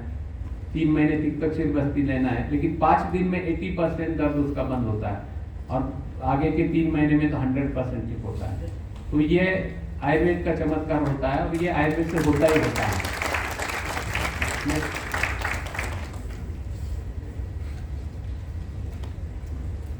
नेक्स्ट, एक्यूट रीनल कोलिक में भी अनुवासन बस्ती एक्यूट पेन में मैंने मेरे एंटी चेम्बर में देखा है कि एक्यूट रीनल से चिल्ला रहा है जोर जोर से, वही सोफा सेट पे उसको 100 ml सर्चर तेल का बस्ती दे दिया तो 2 घंटे वो खराटे मार के सो रहा था उसके बाद में। एंड एक्यूट पेन भी रीनल कोलिक पेन जो होते हैं वो तुरंत उससे बंद हो जाते हैं। कई बार डायग्नोसिस होना चाहिए, पेन डाउनवर्ड रेडिएटिंग है या बैकवर्ड रेडिएटिंग है, पैंक्रेटाइटिस के पेन से ही या रीनल कोलिक के है, ये तो pain in chest pain in abdomen के भी डिफरेंशियल डायग्नोसिस मॉडर्न नॉलेज भी तुम ले लो। जैसे एल महादेव ने बोला कि वो हैरिसन लेके सोते हैं, तो हमें भी मॉडर्न का नॉलेज चाहिए, यानी कहाँ मॉडर्न दवा बंद करनी है, कहाँ चालू रखनी है, ये तुमको आना चाहिए। तो उसको भी एक्यूट एब्डोमेन है, रीनल कोलिक उससे जाएगा। पैंक्रेटाइटिस की चिकित्सा गुलमर्ज ऐसे करता है तो उसमें नीरोबस्ती दिया जाता है। एक्यूट पैंक्रेटाइटिस आज बालेंद्रू उसके लिए फेमस है, लेकिन मैंने सिर्फ एक गोंदिया गांव से 36 पेशेंट देखे मैंने कि वो एक्यूट पैंक्रेटाइटिस के पूरी तरह से ठीक है। गोंदिया का पेशेंट आया कि पैंक्रेटाइटिस ये फिक्स है। वहाँ का एक बंटी पहलवान करके एक नगर सेवक है, 107 kg वेट है उसका, वो ये काम करता है, वो मेरा एम्बेसडर है वहाँ पे। तो एक्यूट पेन भी तुरंत बस्ती से जाता है। नेक्स्ट, ये भी कष्टार्थ यानी पीरियड के पहले दिन या पीरियड के फर्स्ट डे पे एक्यूट एब्डोमेन पेन लड़की को होता है और एक ये टेंडेंसी बन जाती है और आगे चल के एक फोबिया उस लड़की के मन में बन जाता है कि पीरियड की डेट आने लगी कि उसे फोबिया बनता है और दर्द के कारण वो रोने लगती है। तो ऐसे पेशेंट में यदि फर्स्ट डे या पहले दिन हम सहजन तेल, नारायण तेल या तिल्ली का तेल कोई भी बस्ती दे दो, 50% फर्स्ट साइकिल में दर्द बंद हो जाएगा, नेक्स्ट साइकिल में 100% बंद हो जाएगा और 3-4 साइकिल में हर साइकिल में यदि वो बस्ती लेती है तो उसकी ये हैबिट 3-4 महीने के बाद में 100% बंद हो जाती है। तो उसके लिए दी बेस्ट बस्ती चिकित्सा होती है। साथ में फिर तुम ड्यूफ्रेम, यूकेयर जैसे गायनेक टॉनिक देते हो तो वेल एंड गुड। नेक्स्ट, अब ये न्यूरोपैथिक पेन्स, ये भी नर्वस सिस्टम से रिलेटेड होता है।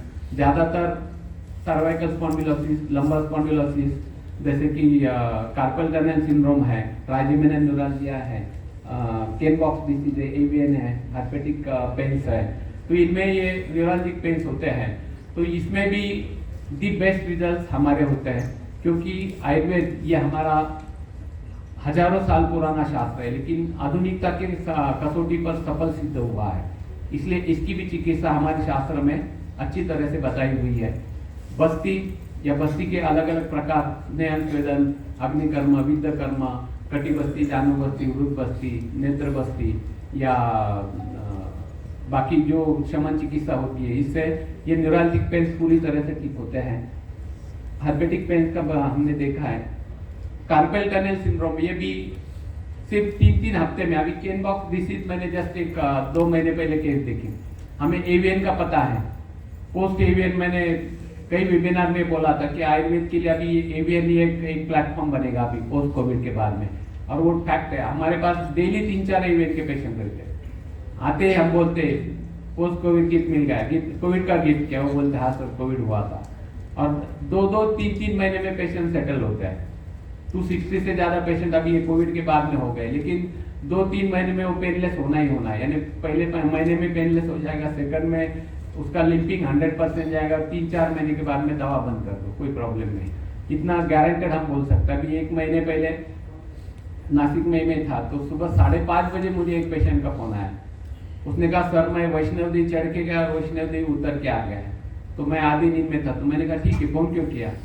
उसने कहा सर मैं 28 किलोमीटर चढ़ के गया, 28 किलोमीटर उतर के आया। मैंने कहा ठीक है, फोन क्यों किया? तो उसने कहा सर मैं प्राध्यापक संजय खाड़े बोल रहा हूँ कोल्हापुर से। मैंने कहा बोलो। तो उसने कहा सर एवीएन। अरे मैंने कहा हाँ ठीक है। तो इसका इम्पोर्टेंस एवीएन था। वो बोले सर मेरे बाजू के सब घोड़े पे चले गए, लेकिन मैं पैदल गया, पैदल उतरा, मुझे 1% भी तकलीफ नहीं हो रही है।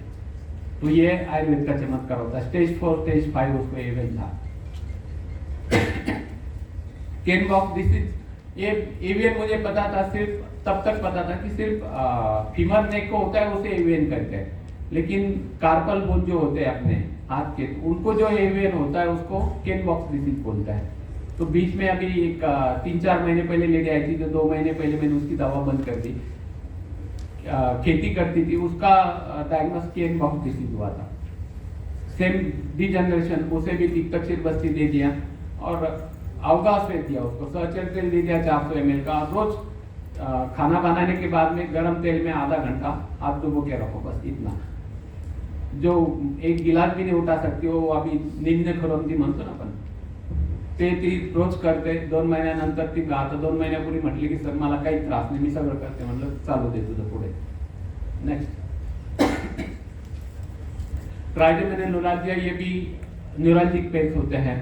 ट्राइजेमिनल न्यूरल्जिया के बारे में आपको पता है सबको, क्या होता है उसमें?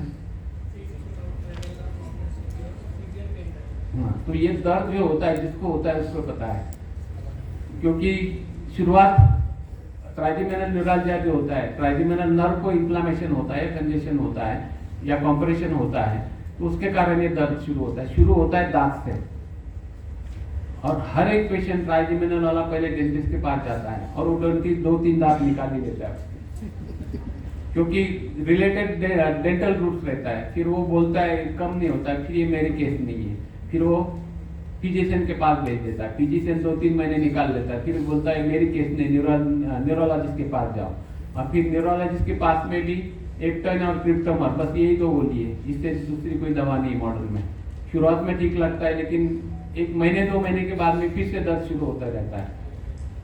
पेशेंट को इतना बर्निंग पेन्स होता है, इतना सीवियर पेन्स होता है कि नींद में, गहरी नींद में पेशेंट यदि है और तुम जस्ट उसको टैप करो, नींद उसके दर्शक की खुल जाती है। हवा में थोड़ी भी हवा आती है, फैन की हवा आती है तो पेन बेयर नहीं होती, इतने सीवियर पेन्स होते हैं। तो वो दर्द टाइप ऑफ पेन जो होता है, ये बर्निंग पेन्स होते हैं, थ्रॉबिंग पेन्स होते हैं, और ये टिपिकल रक्त दूषी के दर्द होता है, रक्तमोक्षण की केस होती है वो। तो अभी जस्ट अगस्त 22 की बात, मैं बाहर गाँव था, शनिवार के दिन कोपरगांव में एक महिला जो कि 6 साल से उसको ट्राइजेमिनल न्यूरालजिया था, नासिक के एक न्यूरोलॉजिस्ट की ट्रीटमेंट चल रही थी। शुरुआत में ठीक लगा, लेकिन पिछले 6 महीने से सीवियर दर्द के कारण वो बेड रिडन थी। कुछ भी खाने के लिए मुंह भी खोलती थी तो दर्द होता था, सिर्फ पानी पे वो और लिक्विड पे वो जिंदा थी। फोन पे बात करना बंद था, फोन पे बात करने जाती थी तो दर्द बढ़ता था, और 6 महीने से वो बेड रिडन थी। और वो उस दिन हॉस्पिटल में आई, डॉक्टर विजय ने उसे ट्रीट किया, 6 दिन की दवा दी। 6 दिन के बाद वो फिर से आए, उसने कहा थोड़ा सा मुझे ठीक लगता है। तो दर्द टिपिकल रक्त दूषी जन्य था, मैंने जुगुलर रक्तमोक्षण कर लिया। केशर कुमकुम घृतनस्य नाक में डालने के लिए दे दिया। केशर कुकुल गरीब थी इसलिए 1 ग्राम भरतवा चिंता मैंने 10 ग्राम गिलोय सत्व में मिला के 30 पूरी बना के सुबह शाम एक लेने के लिए दिया। और एक्सटर्नल से केएम लेपम एक आता है, वो लगाने के लिए दे दिया, और 6 दिन के बाद बोला। 6 दिन के बाद जब वो आई, उसके हस्बैंड भी साथ में आए, तो आते ही उसने कहा कि सर मैं घर जाते जाते ही आधी ठीक हुई थी, और जाने के बाद पूरी ठीक हो गई। 6 दिन से उसके हस्बैंड बोले सर 6 दिन से सिर्फ मोबाइल पे बातें करते रहती है। उसने कहा सर 6 महीने का बैकलॉग मैंने भर के निकाला है। दर्द पूरी तरह से गया, मैं सब खा सकती हूँ, पी सकती हूँ। इवन दो उसने एक बादाम साथ में लाया, तो वो मुझे चबा के दिखा, सब दर्द नहीं होता है। तो यानी इतना सिर्फ एक रक्तमोक्षण का फायदा था, तो उसका ट्राइजेमिनल न्यूरालजिया का पेन पूरी तरह से चला गया था। 2 महीने तक उसने दवा ली, अक्टूबर तक। उसके बाद में वो दोबारा आई नहीं। अभी 3 महीने पहले, यानी करीबन 2 साल के बाद में दूसरे पेशेंट को लेके सीधे हॉस्पिटल में वो आई थी। तब मैंने उसको पहचाना, मैंने कहा तुम ट्राइजेमिनल न्यूरालजिया वाली केस? तो उसने कहा सर। मैंने कहा कैसे हो? बोले कुछ भी तकलीफ नहीं। मैं ये लेडी को लेके आई थी, उनको मैंने कहा उधर चलो तुम ठीक हो जाओगे। तो इस प्रकार से ट्राइजेमिनल न्यूरालजिया, उसके डिकम्प्रेसिव सर्जरी भी आती है, जो भी कुछ काम नहीं आती। आजकल किसको ट्राइजेमिनल न्यूरालजिया हुआ है पता है? सलमान खान। पहचान का है? तो बेचारा वो एवरी 6 मंथ इंग्लैंड जाता है, नर्व ब्लॉक करके आता है। यदि किसी की पहचान है तो उसे बोल दो, बेचारा ढंग से पिक्चर तो करेगा कम से कम। नेक्स्ट, स्नायुगत दर्द जो होता है वो ज्यादातर मांसगत या स्नायुगतवाद जिसे बोलते हैं, मस्कुलर पेन्स हम बोलते हैं। ये उसका ओरिजिन यदि हम ढूंढते हैं और फिर स्थानिक स्नेह स्वेदन करवाते हैं, शूल इज इक्वल टू वात इज इक्वल टू बस्ती करते हैं तो दर्द बंद हो जाता है। कई बार हम मसल स्ट्रेन हुआ है या स्पाजम आया है, देखो उसन भरले, मराठीत उसन भरले म्हणतो, तर ऐसे पेशेंट में अग्निकर्म या वित्तकर्म से दर्द तुरंत जाता है और आगे का दर्द रिपीट ना हो, इसलिए शमन चिकित्सा जरूरी होती है। तो ये दर्द भी आयुर्वेद से तुरंत ठीक हो जाता है। नेक्स्ट, अब कई, जैसे मैंने शुरुआत में फनी केस के बारे में बोला था, ऐसे कुछ पेशेंट मिलते हैं कि सब इन्वेस्टिगेशन कर लिया लेकिन दर्द का कारण नहीं पता चलता है, तो उसको नया अनएक्सप्लेन पेन बोलते हैं। और फिर उसके लिए पेशेंट कई महीने तक पेन किलर खाते रहता है, और फिर एक दिन उसे भी साक्षात्कार होता है कि पेन किलर खाने से किडनी खराब होती है, और फिर वो आयुर्वेद के पास आता है। वो कहता है कि सर मैं इतने दिनों से खा रहा हूँ लेकिन पता नहीं चलता है और किडनी मेरी डैमेज हो जाएगी, तो आयुर्वेद से कुछ हो सकता है क्या? तो हमारी बस्ती चिकित्सा दी बेस्ट होती है। सभी प्रकार के वात, सभी प्रकार के शूल उससे कम होते हैं।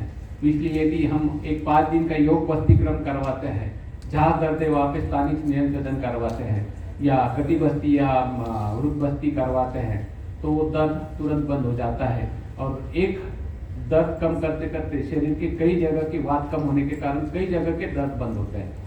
मैं तो हमेशा पेशेंट को कहते रहता हूँ कि आयुर्वेद एक ऐसा शास्त्र है कि एक बीमारी ठीक करते करते अननोइंगली हम 4 बीमारी अपने आप ठीक कर देते हैं। किसी अन्य शास्त्र जैसे एक करते करते 4 गिफ्ट में नहीं देते हैं। तो ये आयुर्वेद का चमत्कार होता है। नेक्स्ट,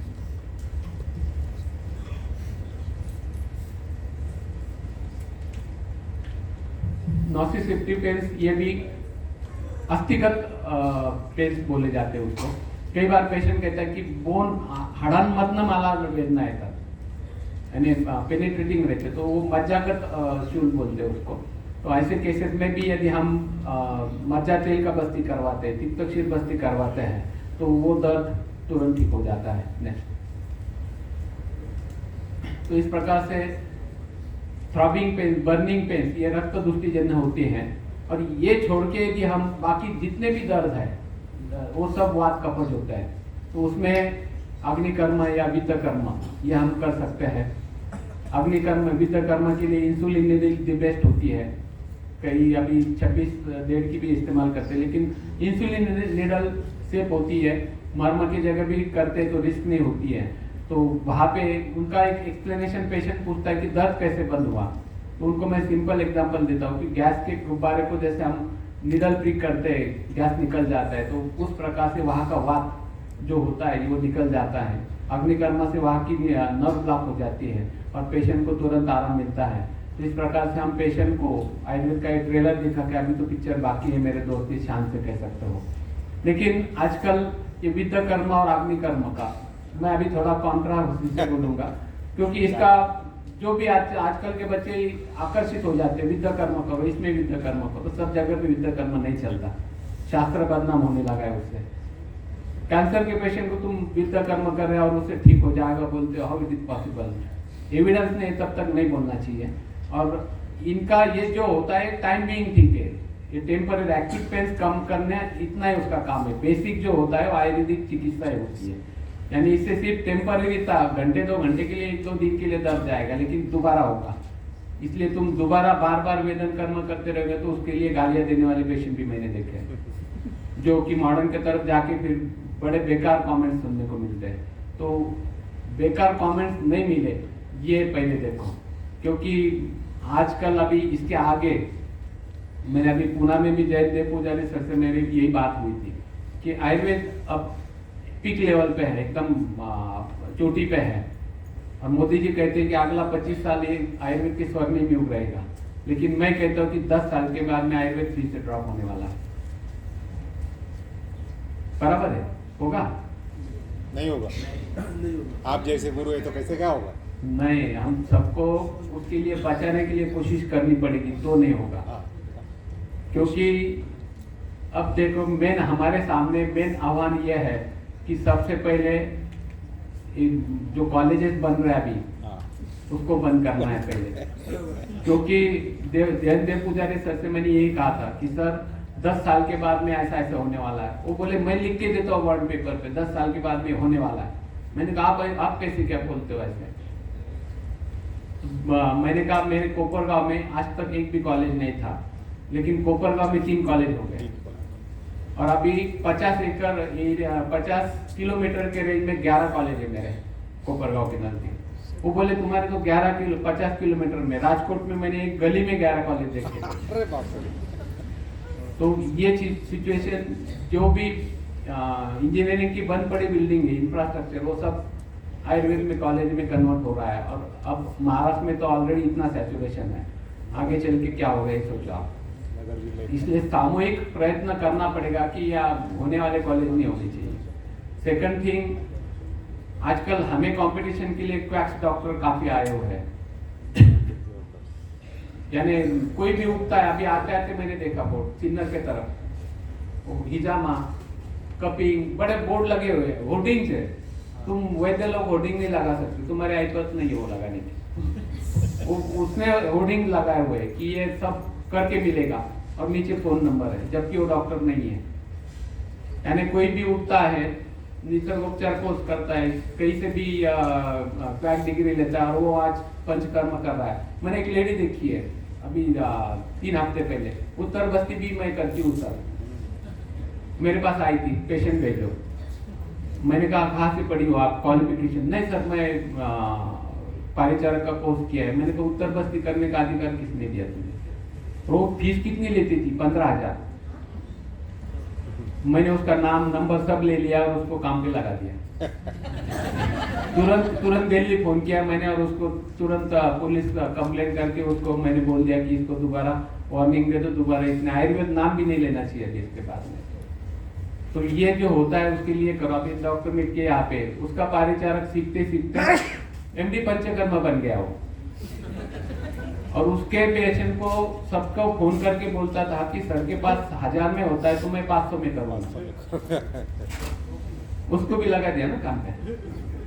तो ये करना है तो उसके लिए जितने संगठन है, निमा भी है, तो सबको इकट्ठा होना है। जहाँ भी मैं तो सोच रहा हूँ कि आयुर्वेद प्रोटेक्शन सेल बनाना चाहिए जहाँ भी होता है। उसके लिए आजकल एक मशहूर नाम है, कौन? आचार्य नहीं, स्वागत नहीं, आचार्य स्वागत ही तो अभी वो आचार्य बन गया। अभी मेरे 15 दिन पहले मेरे हॉस्पिटल के सामने बैंक्वेट हॉल कृष्णाई, वहाँ पे जिजाऊ महिला मंडल ने उसका लेक्चर रखा था। अभी 15 दिन पहले की बात है। और मैं हॉस्पिटल से निकला तो बड़ा बोर्ड, आचार्य स्वागती तोडकर यांची व्याख्यान मोठ्या संख्येने उपस्थित राहा वगैरे वगैरे। मी खाली नाव बघितले, तिथे आमच्या आमदारांची आई मातोश्री त्यांचं नाव आणि जिजाऊ मंडळाचं नाव। इतका राग आला पटकन, मी घरी जाईपर्यंतच लगेच फोन लावला त्यांना। त्यांच्या पुष्पाताई काळे आहेत त्यांच्या आई, त्या माझ्या पूर्वीपासून पेशंट आहेत। त्यांना म्हटलं तो बोर्ड, हो डॉक्टर तुम्ही आयुर्वेदाचं एवढं काम करता, तुम्हाला एवढे पुरस्कार मिळाले, तर आम्ही पण थोडंफार आयुर्वेदाचं करायला पाहिजे। म्हटलं करायला पाहिजे पण ते चुकीच्या रस्त्याने करताय तुम्ही। तर म्हणे काय झालं? म्हटलं तुम्ही ते स्वागत जी तोडकरांना आणून राहिले। नाही नाही म्हणे सर तुमचा सत्कार पण आम्ही त्यांच्या हाताने ठेवलाय।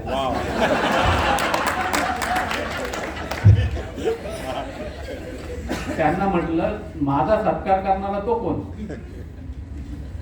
म्हटलं पहिली गोष्ट तो पॅक्स आहे, त्याचं तुम्ही बघितलं का, चौकशी केली का? नाही म्हणे। म्हटलं तो पॅक्स डॉक्टर आहे, तो रिक्षा ड्रायव्हर होता, तो त्यानंतर तो एमडी आयुर्वेद मनोविकार तज्ञ झाला, त्याच्यानंतर मग कंप्लेंट झाल्यावर तो आता परत निसर्गोपचार तज्ञ झाला आणि आता त्याच्यानंतर तो आचार्य झालाय। म्हटलं त्याचा तो बाउन्सर घेऊन फिरतो 4-4 का फिरतो? म्हटलं तेवढा खाल्लाय मार त्याने म्हटलं यापूर्वी, तर ते नाही व्हायला पाहिजे म्हटलं। तर ते म्हणे नाही सर मी चौकशी करते, आमचा तर खर्च झाला। म्हटलं किती खर्च झाला? आकडा पाठवून देतो म्हटलं, पण त्याचं लेक्चर तिथे नाही झालं पाहिजे, जर झालं तर मी बाहेर उपोषणाला बसेल म्हटलं। मग ते म्हटलं ठीक आहे मी बघते। दुसऱ्या दिवशी जिजाऊ मंडळाच्या अध्यक्षांचा फोन आला, सर ते रात्रभर झोप नाही मला। म्हटलं काय झालं? म्हणजे तुम्ही ते कॅन्सल करायला लावलं, मग आम्ही तर एवढं केलं आणि हे केलं ते केलं। म्हटलं काय केलं असेल ते करू, त्या डॉक्टरला नाही पाहिजे म्हटलं तिथे। नाही म्हणे ते चांगले आहे, माझी आई त्यांच्याकडे ट्रीटमेंट घेतली। म्हटलं की आईला कॉन्फरन्सवर लगेच घेतलं, तिची आई सातारला। म्हटलं तुम्ही जाऊन आला? म्हटलं कसे आहेत डॉक्टर? फार चांगले, फार समजून सांगतात वगैरे वगैरे। म्हटलं ते त्यातच तिथंच फसताय तुम्ही सगळं म्हटलं, कारण फक्त बोलण्यामध्ये आवळा चूर्ण ताकद लावा, तुमचे केस काळे नाही झाले तर नाव बदलून टाकेल। नाव कुणी बदलायला विचारायला जात नाही ना, नाव बदलायला जात। तर म्हटलं त्यांनी चांगले, म्हटलं किती पैसे घेतले? कारण तो 7 ते 8 हजार रुपये घेतो महिन्याच्या औषध। किती पैसे घेतले? म्हणे 450 रुपये। म्हटलं मी लगेच प्रॅक्टिस बंद करेल माझी, 450 रुपये घेतलेले असेल। नाही म्हणे त्यांनी औषधं लिहून दिले, आम्ही बाहेरनं घेतले तर त्यांनी सांगितले ते चुकीचे औषध आहे। मग त्या तिच्या आईला मुलीला सांगितलं, म्हटलं ही मेन गोम आहे, त्याचे औषधं सगळे 2,500-3,000 रुपये बाटली, 200 ml च्या बाटलीची किमती आहे। त्यांनी बाहेरून घेतले त्याची किंमत 450 पेक्षा कमी लागली, म्हणून ते चुकीचे आहेत। त्याच्याकडे घेतले 7,000चे तर ते बरोबर झाले असते। म्हटलं ते सगळ्यांची फी एवढी लागते, ते बंद झालं पाहिजे। तो बंद केलं तिथं आम्ही। तर सांगण्याचा उद्देश हे आपल्याला जिथे जिथे होईल तिथे तिथे लगेच आवाज उठवला गेला पाहिजे आणि लगेच ते बंद पाडलं पाहिजे। हे आयुर्वेदा पुढचे मोठे आव्हानं आहेत। हे वेळीच जर बंद नाही केले, वेळीच एकत्र नाही आले, नाही तर जाऊ दे आपल्याला काय फरक पडतो, आयुर्वेदाला फरक पडतो। आयुर्वेदाचं नाव बदनाम नाही झालं पाहिजे, त्यासाठी सगळ्यांनी एकत्र या। एकत्र आल्यानंतर गेल्या इतक्या वर्षापासून आम्ही बोंब मारतोय, जसं महादेव सर बोलले की आमचं सेटल्ड आहे, तसं आमचे पण पोट भरलेले आहेत। तुम्हाला आयुर्वेद पुढे जगवायचं आहे तेव्हा तुम्ही सगळे एकत्र या आणि परत शेवटी जर तसं वागलात आणि खरोखर आयुर्वेद चांगलं गेलं तर तुमची जगवार गाडी मला दिसेल।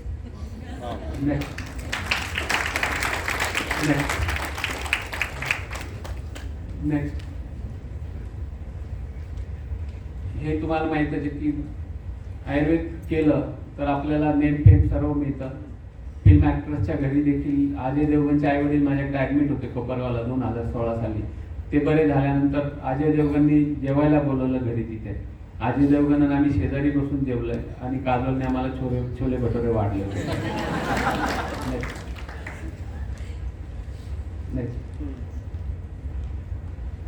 आयुर्वेद के पास पेन मैनेजमेंट के लिए मल्टीपल अस्त्र है, तो ये उसका एग्जाम्पल है. नेक्स्ट.